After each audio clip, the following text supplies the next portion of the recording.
software, cloud-based applications that you see all the time online and on your phone. You also have your mobile technology, all the different mobile apps. You can learn how to create some of those. We also have database and web programming languages. We also have standards, procedures, policies that you can write. You don't actually have to touch a physical computer. You can actually just write the technology policies for your organization. And you can also get into cybersecurity or just regular security or information assurance. This is huge.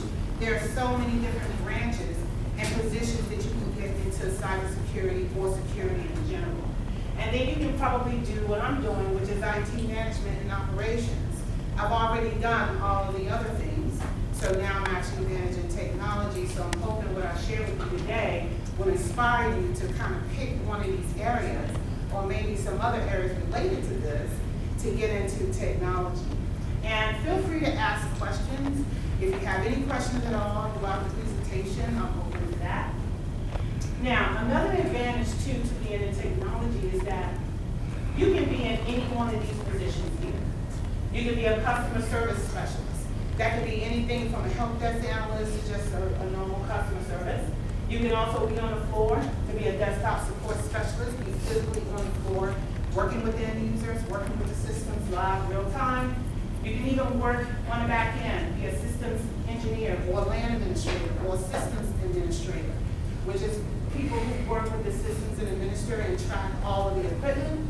Or you can be a database developer, work with all the different websites. You can also be an IT manager, or even go all the way up to be a chief information officer for some organizations where you're managing a bunch of technology teams. Well, again, you can actually get into the judicial system and be a forensic analyst. Or you can work with one of the three-letter organizations, CIA, FBI, NSA, NASA, some of those guys. And because technology is so versatile, you can be in just about any industry because they all use technology. That's how versatile it is. And depending on the federal agency that you apply for, they will even sponsor a secret clearance for you. That's usually the cost about $4,500. You can't just go to FBI and say, I just want a secret clearance. You can actually get one just by having the correct tools right off the bat when you come out of high school. Now, what are the disadvantages? You have the good and your bad. So a lot of times you're going to do time. So while you're in high school now, this is a time where you can set yourself up to have these tools. When you come out of high school, you already have the tools, because look around this room.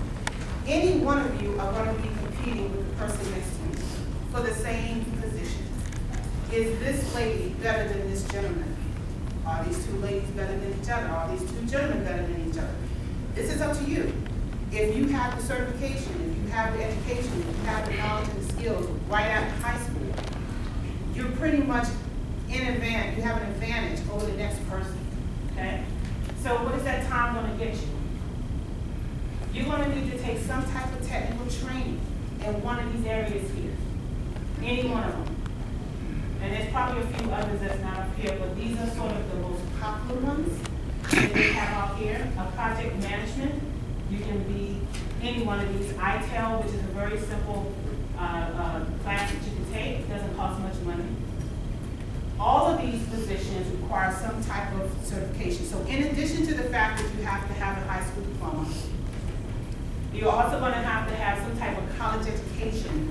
You're also going to have a certification. No, have to. I can pretty much tell you about 89% of the time you're not going to get that job because you don't have a certification. Certification is really only required for you to just do some self-study and take an exam. And then when you come out with your degree, you have not only the degree, but you have the certification. And a lot of times they want you to have more than 2 years worth of experience. So I'm going to tell you a little bit how you can get a little bit of that while you're in high school right now.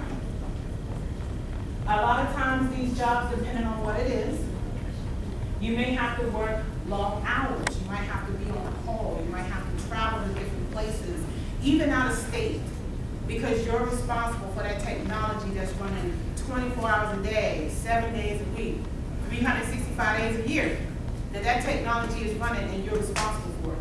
So a lot of times they're going to have you be on call. They're going to call you in the middle of the night. They're going to call you when you're at the birthday party. They're going to call you because they're going to want that technology. So you have to be really strategic on what type of technology job you really want to have in the end. And a lot of times these, you might be limited to the industries you can acquire because certain technology positions might require certain secret clearances in order to really make good money, okay? So depending on what type of technology you choose and depending on where you want to go, whether it be private or federal industry, that's going to be up to you on how you want to do that and how much money you want to make, how much you want to grow in your career. Because what I don't want you guys to do is be stuck into like one little category and just one technology. I want you to master 2 or 3 different ones, okay? So what's the certifications? Well, the lowest one is CompTIA. This is one of the lowest level certifications that you can get. Actually, right now, you can actually get the books. These are some of the ones. A+ is for hardware and software. Network is for networking. Security is your first level of those. I would highly suggest you get those 3. And then you can kind of span off. If you want to know how to write applications, you can get a Linux. If you want to work with mobile apps, you can get a Mobility Plus. Or if you want to work with the cloud or any one of these other ones, you can get your first level certification right now. You can go to Barnes & Noble or Amazon and pick yourself up an A+ book, Network Plus, and a Security Plus book right now, and a prep test. Self-study and take the exam. You don't have to be 18 to get this certification. Don't have to be 18. The next level is Microsoft. So we do have servers, desktops, applications, all the things that we use in the workplace. These are some of the certifications that you can get. These require a lot more exams to achieve these. Some of them require 2 or 3 exams to get 1 certification versus CompTIA is only, well, I'll say A+ is 2, but network is only 1 exam. But some of these other ones require 3 or 4 exams to pass in order to do these here. These jobs here make anywhere between $60,000 and $90,000. A+ makes anywhere between $25,000 and maybe $40,000. Anywhere as a first level and second. Then you have your Apple technician. So if you want to work at the Apple Store or you want to fix Apple machines for a living, you can do that too. This is pretty much like the same as CompTIA, which is for Apple. You can also get web development, and this is the one my son has. He's only 16. He has an HTML5 CSS3. He's only 16. He took a technology course, and he's taking a second-year technology course now. And so when he comes out of high school, he's going to have that certification and probably a couple others. Because I want him to have that advantage going in. Okay, I don't want him making a little bit of money. I want him to make a lot of money. Yeah, me too. On his own, by himself. Now you can also do .NET, .apps, and Java. Huge programming languages. They make anywhere 6 figures. 6-figure salaries. Just because every time you go to a website, you see all those bells and whistles go on, somebody just got paid $100,000 for that. Okay? Project management is also what I have one of these. You don't have to touch any physical machines to do this. All you're doing is managing projects. You're managing other technology professionals do their work. And they make pretty good money. Database administration, another 6-figure salary if you know any of these programming languages. All the applications that you download on your computer and use, these folks write them. Okay? And then, of course, you have Microsoft. They have a database administration one. You also have data warehousing, business intelligence. And then you have service desk, which is an ITIL version 3. This is also in high demand. And then you have your cybersecurity. Most jobs are going to want you to have all 3 of these if you're trying to get into cybersecurity.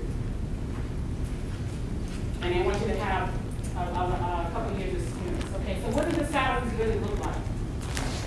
These are 2015 numbers. So as you can see up here, there's a, this is probably cut off a little bit, but you can see here there's a computer support specialist. Okay, they got to have an ITEL, probably not even a college degree, because it's only like one test, but already they're making $50,000 just doing that. Okay? What about the HIPAA database administration? Up to $150,000. I'm not playing. This is real numbers. Okay? This is how much you make. Now, first level desktop support, as I said, $24,000 to $49,000. This is just for the A+ and the Network Plus. If you're coming in for the first time, try to get experience if you don't have prior experience. Or what if you were a Java developer? Up to 105. I'm up there in the IT management. That's where I'm at. Okay? So if you're trying to get to those levels, as you can see, you already have to get these degrees and these certifications. My son is going to come here, 51,000 at 18, 19. Okay? These are some of the other jobs. So if you can take a look here, and I'm sorry this is cut off because of the projector. But as you can see already, if you're just coming out with a high school diploma, this is where you are, $22,794 at the lowest, plus tips. That'll probably get you about $400 per pay after a 2-week period. Okay?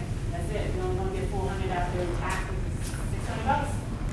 But if you're a graphic designer, you know, you're looking at $58,000. Or if you're an elementary school teacher, you got to have at least a 4-year degree. That's $73,000. And so on. So this kind of gives you a sort of an idea.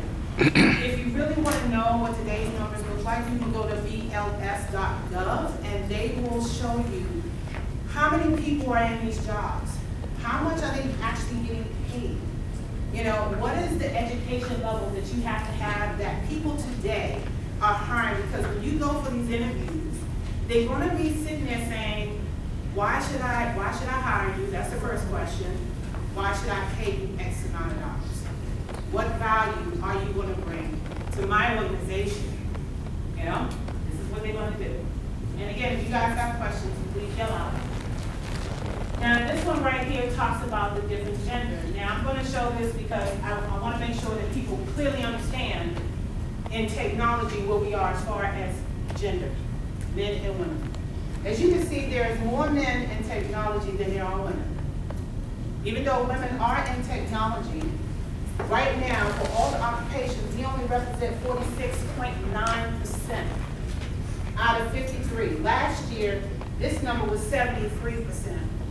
But that just lets you know that women are slowly closing the gap on that.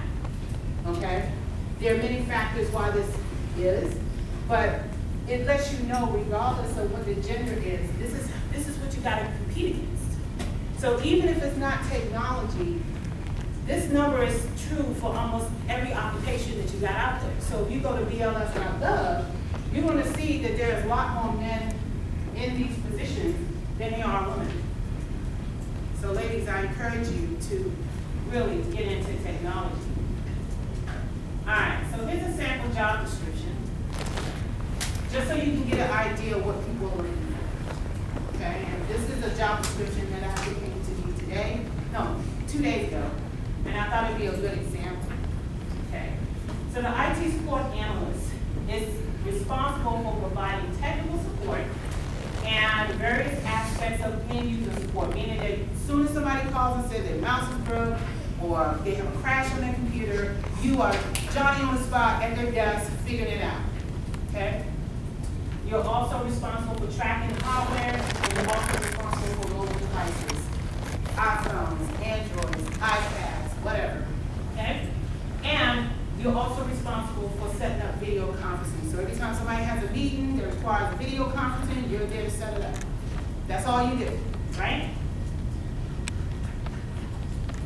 But this is the realization. They want you to do all these things in addition to that. Okay? They want you to image your computer. They want you to put the operating system on and the applications and get it ready for deployment. They want you to also install it. That means lifting it up, putting it on the desk, getting up under the desk with people's shoes and stuff like that, hooking it in. It's true. It's true. You get dusty, you know? You do.